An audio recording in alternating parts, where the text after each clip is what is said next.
Dragon Power on NES. Now I know what you're thinking. What is this? Karate Kid 2? Kung Fu 2? Tufu? Well, what if I told you this was actually an over-Americanized version of Dragon Ball? Going back to my Rama 1/2 games video, I mentioned that a lot of video games based off of anime and manga were almost never released outside of Japan. And the ones that were usually had a makeover to remove any reference to the source material itself. And of course, Dragon Power is no exception to this. The original game on the Famicom was known as Mystery of Shenron, and it follows the original manga up until the Tenkaichi Budokai, so I'm assuming the revised version of Dragon Power does more or less the same. I'll address some of the changes as we go on, but for the start, Goku is still Goku, but he looks a little bit different, doesn't he? I think he had a tan. While Bulma is called Nora because, and they're on the hunt for the 7 crystal balls. Not Dragon Balls, crystal balls. However, the Dragon Radar is still called the Dragon Radar. Huh. With that said, I'm mostly going to refer to the characters by their actual names because it's what I grew up with, and it's what I know them best as. The game has an overhead layout for the most part, except here you actually have a jump button. Not that it really comes in handy. I mean, look at this, you can't even jump over anything. Your typical enemies are cat people? The stages have a point A to point B kind of format, but you can actually go into secret areas and find these little candy wrappers. I mean, I don't know what else they'd be, maybe they're capsules. But these things can give you a random assortment of items, such as food, which can restore your health, which I'll get to in a bit. Other times it gives you the power to move faster, Goku's power pole, which I honestly don't understand why he doesn't have it by default. The turtle shell that does jack whatever, or you can occasionally get screwed over by these, bats, I guess? Though more often than not, you just get points for collecting these items. Usually when you enter a door, you get a boss battle. Here's where the game goes all side-scroller. And who exactly am I fighting? Is he supposed to be this guy? And look, I can actually jump in more than one direction here. Wait, if I can jump over things in the boss battles, why can't I jump over anything in the overhead stages? The strategy I have with these bosses is get a few hits in and run. But sometimes you might not time the jump right and you get hit. While we were fighting the first boss, Bulma is captured because Bulma. So I had to go through another stage where she reminds you repeatedly that she needs saving. Here I come, I'm gonna take care of you guys, come on. Come on, I'm gonna get out of the way. Oh, shut up! So after getting through all those enemies and interruptions, we finally save Bulma.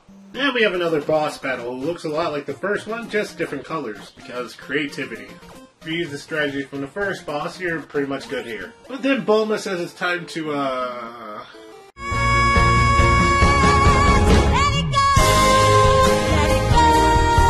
Bad translations aside, we reach another area that seems to be a dead end until you notice that this, rock here is pretty punchable.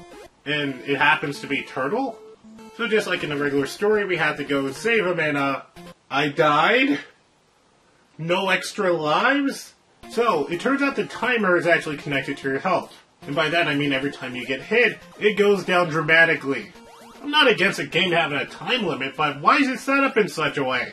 Considering there's points in the game where you have to take a hit in order to progress, kind of like the boss battles. You do get infinite continues, though you have to start from the very first section of the level, and I mean dragging through cutscenes and boss fights. I know I should be glad for getting infinite continues, but it feels like a backhanded apology for not having extra lives. Eventually you come across Master Roshi, who's known as Herman in this game, who kinda looks more like Gandalf rather than Roshi. Roshi decides to thank Goku by giving him Swift Cloud.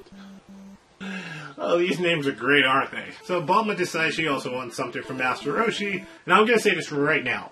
This is probably the best part of this entire game. In Dragon Ball, Roshi is known for being quite a pervert, especially when he wanted to see Bulma's panties in exchange for a Dragon Ball. What does Roshi want here?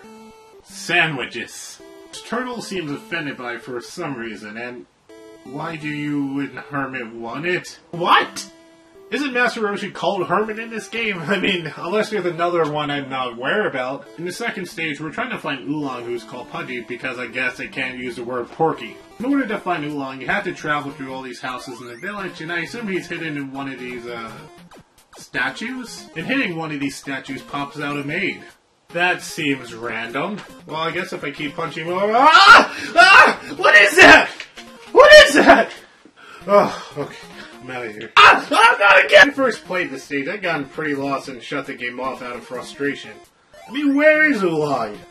But then I looked online and I realized I'm supposed to find a key that unlocks the way to Oolong, with absolutely no hint or indication from the game. After walking in the stage for a while, I start to wonder, what is up with all these crabs? I mean, when it comes to Dragon Ball, you think giant fish or dinosaurs. What makes you think crabs? Oh no, I'm being chased by Anime Elmer Fudd.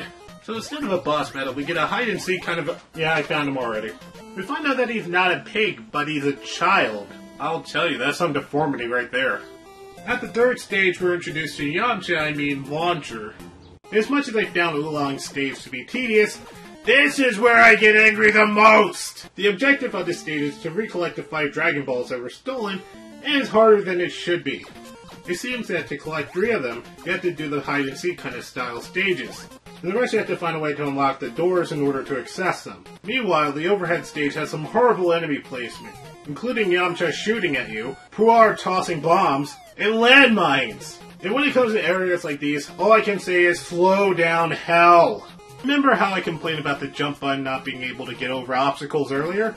Well, here is where I really wish you could jump over things! I mean, Goku can't jump over a freaking skull! No matter which of the crystal balls you go for first, you'll be beat to hell by the time you go for the rest of them, considering you have to beat Yamcha to get one of them. You know what? For everyone who makes those jokes about how useless Yamcha is, they need to play this game because he hits hard! I mean, anytime he hits, he takes a fraction off the clock, and I end up dying! And what doesn't help is another area has bees, which I thought you could kill, but it turns out you can't!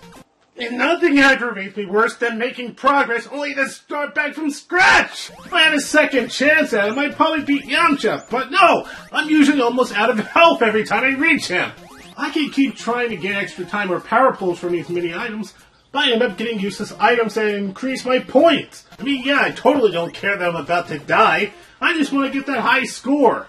I spend so many times redoing this stage because it's way too easy to get hurt. You can only focus on one enemy at a time, and if Puar or Yamcha shows up, you might as well just give up. It's not going to work. At this point, I give up. Why even bother? A fair challenge should revolve around what the game gives you in terms of control and design, not what you're incapable of. The enemy count is way too many, and the game is too stingy when it comes to replenishing your time. I mean, continuing could give you something that will help you out, but more than likely, it will leave you as good as dead. I can understand having enemies pop up at different parts of the game, but for things like weapons and health, it should be consistent. And speaking of consistency, why do you even have a jump button in the overhead stages? You can't jump over anything! Especially when you create obstacles that should be easy to jump over. That's bad design! Overall, this game is garbage. I can't find one good thing to praise about this game.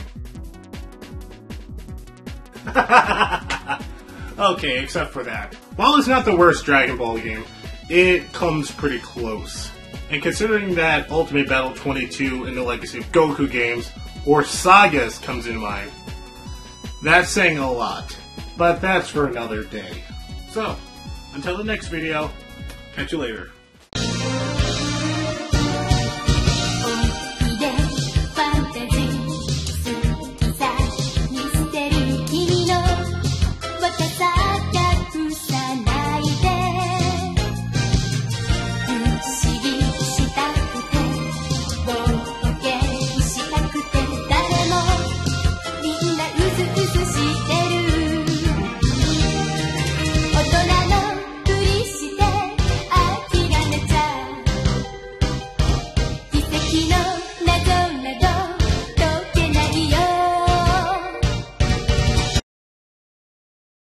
Sandwiches.